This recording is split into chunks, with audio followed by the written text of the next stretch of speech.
कुलधारा जाइए, राजस्थान में कुलधारा नाम की जगह है, उसको द घोस्ट विलेज भी बोलते हैं। और घोस्ट विलेज आप और मैं नहीं बोलते हैं, राजस्थान सरकार ने नाम दिया हुआ है, अच्छा, हेरिटेज बना दिया है।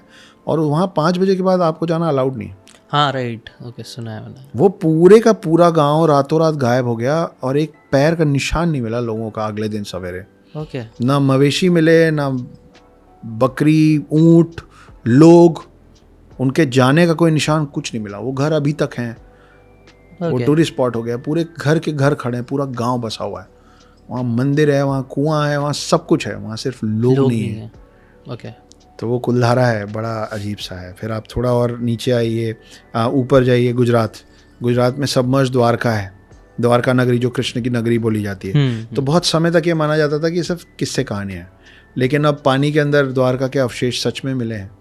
वो प्रूफ बन गया है कि हाँ भाई, ये नगरी, अगर द्वारका नाम की एक नगरी थी तो हम मानते हैं कि द्वारका बसाने वाला भी था, और द्वारका बसाने वाले थे कृष्ण। तो हमारी मान्यताओं वाली जगह हो गई, हमारी मान्यता बढ़ती है। आप थोड़ा और सेंटर में आइए, हिंदुस्तान का दिल, मध्य प्रदेश में अमरकंटक नाम की जगह है जहाँ से नर्मदा नदी शुरू होती है। ज़्यादातर भारत की जो नदियाँ हैं वो ऊपर से नीचे की तरफ बहती हैं, नॉर्थ टू साउथ। नर्मदा नदी को पाताल नदी भी बोलते हैं। 2 कारण हैं। पहला कि उसका उद्गम कहाँ से होता है, उसका ओरिजिन पॉइंट हम लोग नहीं पकड़ पाते। अच्छा, ओके, हाँ, और ये बहुत चुनिंदा ऐसी नदियों में से है जो सेंटर से निकलती है और नीचे नहीं बहती है, ऊपर की तरफ बहती है। ओके, तो उसको पाताल नदी बोला जाता है कि वो अंदर से इमर्ज होती है और ऊपर की तरफ जाती है। अच्छा, ओके। आप थोड़ा और नीचे आ जाइए, महाराष्ट्र जहाँ हम हैं, यहाँ पे एलोरा टेम्पल है, आपके औरंगाबाद से थोड़ा कुछ 1-2 घंटे दूर। वो अजंता एलोरा। तो एलोरा टेम्पल जो है उसको किसने बनाया, उसको कैसे बनाया, आज तक हमारे पास उसका जवाब नहीं है। ये इकलौता ऐसा मंदिर है जो ऊपर से नीचे की तरफ बनाया गया है। मतलब आप सोचिए कि आपने एक बहुत विशाल पत्थर देखा और आपने मन में ठान लिया, और मतलब आपने मन में उसका पूरा डिज़ाइन बना लिया कि अच्छा, इस पत्थर को यहाँ से ऐसे ऐसे ऐसे ऐसे काटता जाऊँगा तो ऐसे ऐसे बनता जाएगा। और आपने सच में बना दिया, ऊपर से नीचे। हाँ। एक ही सिंगल पत्थर को तोड़ के पूरा मंदिर बनाया गया और बहुत बड़ा मंदिर है वो। राइट। तो वो कैसे किया गया है, वो आज का आर्किटेक्चर भी नहीं बना सकता। आज हम इतने वो मोनोलिथिक मशीन्स और लेज़र कट मशीन्स के साथ भी वो नहीं बना सकते जो माना जाता है उसको सिर्फ छेनी और हथौड़ी से, हैमर एंड चेसल, इन दोनों से बनाया गया है पता नहीं कितने 100 साल में। शिव मंदिर है और भी भगवानों का मंदिर है, वहाँ कमाल की जगह है। आप थोड़ा और नीचे आइए, एक वीरभद्र टेम्पल है साउथ में, उसको टेम्पल ऑफ पिलर्स भी बोलते हैं। उसमें एक पिलर है जो ऊपर से लटका हुआ है, नीचे टच नहीं होता।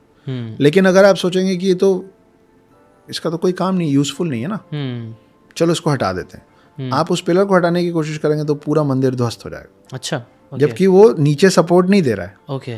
और आर्किटेक्चर के पास इसका कोई जवाब नहीं, कैसा क्यों है, ऐसा कैसे। फिर इंटरेस्टिंग।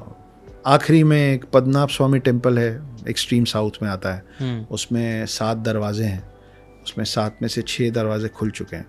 Okay. 7वां दरवाज़ा जो है उसको कल्लरा डोर भी बोलते हैं, कल्लरा डोर। और उसको कोर्ट ने और दूसरे लोगों ने वॉल्ट बी का भी नाम दिया हुआ है। okay. इसको आज तक खोला नहीं गया है।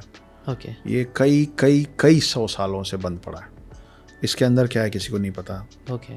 कुछ का मानना है कि वो दरवाज़ा खुलेगा तो प्रलय आ जाएगा, दुनिया का अंत हो जाएगा। कुछ का मानना है कि उसके अंदर अथाह संपत्ति है, अलग अलग। कुछ का मानना है कि उसके अंदर कुछ ऐसी शक्तियां हैं, ऐसी ख़राब ताकतें जो अगर बाहर निकलेंगी तो बहुत नुकसान करेंगी उस प्रदेश को या उस राज्य को।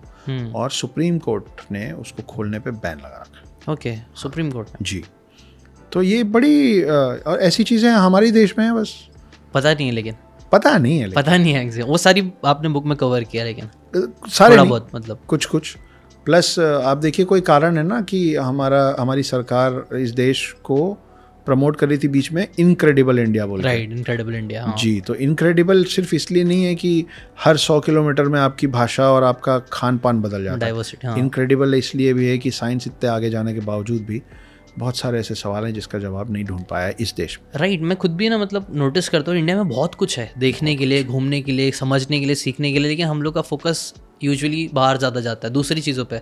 एक बुक भी है ना, एकर्स ऑफ डायमंड करके एक बुक है, जिसमें ऑथर बोलते हैं कि वो बंदे को डायमंड ढूंढना रहता है, वो दुनिया भर घूमता है, हर जगह जाता है, खोदता है, उसको डायमंड नहीं मिलता, लेकिन फिर थक हार के अपने मतलब घर के बाजू में खोदता है तो वहाँ पे उसको एकर्स ऑफ डायमंड मिल जाता है जी। आई थिंक ये बहुत इंटरेस्टिंग चीज़ है। हम कई बार हमारे जो यूथ भी है या फिर हम लोग भी है, कई बार हम लोग ना बाहर से बहुत इंस्पायर होते हैं और सोचते हैं वहाँ क्या कर सकते हैं, लेकिन हम लोग ये नहीं सोचते हम यहाँ क्या कर सकते हैं। नहीं, उसका वो जो प्रॉब्लम है ना, वो होमो सेपियंस का प्रॉब्लम है। ओके, वो इंडियंस का प्रॉब्लम नहीं है। ओके, मैं आपको grass is always greener on the other side. हाँ, प्लस मैं आपको एक बहुत रियल एग्जांपल देता हूँ। हम लोग चांद पे पहुँच गए, हम लोग मंगल ग्रह पे पहुँच गए। अभी हबल ओबल 2-3 ऐसे टेलीस्कोप्स बनाए हैं, सैटेलाइट टेलीस्कोप्स, जो सोलर सिस्टम के बाहर चले गए, है ना, नए सोलर सिस्टम्स ढूंढ रहे हैं हम लोग। आपको पता है अभी तक इंसान जो है, हम जो हैं, वो अर्थ के कोर तक नहीं पहुंचे। राइट, है ना। तो हम अर्थ के बाहर ढूंढ चुके हैं। राइट, लेकिन अर्थ के अंदर क्या है, राइट, ये बोला भी घूम कैसे रहा है, राइट, वहां तक हम पहुंच नहीं पाए अभी तक। पहली बात। दूसरा, आप देखिए कि अब हम इतने एडवांस हो गए हैं कि अब हम पत्ता गोभी, अंडे, चिकन, ये सब सिंथेटिक बना लेते हैं। करेक्ट है, राइट। लेकिन ये भी सच है कि हमको आज तक शहद बनाना नहीं आता है। ओके, हाँ, वो हनी बीजी बनाती है। वो हनी बीजी बनाते हैं। We don't know how to make honey. तो जो मैं बोलने की कोशिश कर रहा हूँ, वो यही बोलने की कोशिश कर रहा हूँ, वो जो डायमंड वाली बात बोली ना, उसका एक्सटेंशन है ये मेरी बात, कि हम collectively as a human race भी हम बाहर ढूंढ रहे हैं, अंदर नहीं ढूंढ रहे। राइट। और इंडिविजुअली भी हम बाहर ढूंढ रहे हैं, अंदर नहीं ढूंढ रहे। राइट, जबकि कई सारे आंसर्स अंदर मिल अपने जाएंगे पास ही आपको। है। आप पूरी दुनिया के साथ वक्त बिताते हैं, सबसे कम वक्त जब आपको आखिरी में समझ में आता है आप किसके साथ बिताएं, वो आप खुद होते हैं। आप आईने में देख के बोलते हैं कि तुम्हारे साथ और टाइम मिल जाता तो ठीक रहता। राइट, ऐसा ही है। एक्चुअली बहुत पावरफुल चीज़ है। मैंने कोई तो बुक में ही पढ़ा था, हैबिट्स ऑफ हाईली इंटेलिजेंट था, या बेटर डिसीजन मेकर कैसे बनना है। तो अगर आपको बेटर डिसीजन में करना है तो उसमें एक हैबिट ये कि आप अकेले टाइम स्पेंड करो। कोई बाहर के ना एक प्रेसिडेंट के बारे में बताया जाता है, आई थिंक अब्राहम लिंकन थे या कोई तो था, उनको भी बहुत डिसीजन लेने पड़ते थे जंग वंग से रिलेटेड या सब। तो कैसा होता था कि बहुत जिम्मेदारी है, तो वो ना कई बार छोड़ के दूर चले जाते थे थोड़े गांव साइड की जगह पे, वहाँ पे वो अकेले टाइम स्पेंड करते थे, सोचते थे, तब वो बेटर डिसीजंस ले पाते थे। और मुझे भी लगता है हमारी भी ज़िंदगी में हम लोग कई बार अगर खुद के अंदर सोचे, अपने आप के साथ टाइम स्पेंड करें, तो हम समझ पाएंगे हमारे लिए बेटर क्या है। वरना हम लोग सिर्फ देखा देखी में ये करे वो करके, और ये आजकल के कई सारे लोग के साथ प्रॉब्लम हो रही है, मेरे साथ भी होती है, कि हम लोग बस बाहर देख देख के इंस्पायर होते रहते हैं और कुछ ना कुछ यहाँ से वहाँ कूदते रहते हैं। भाई आपका बुक बहुत इंटरेस्टिंग है, आपने बहुत इसके ऊपर कितना आपको रिसर्च करने में कितना टाइम गया है?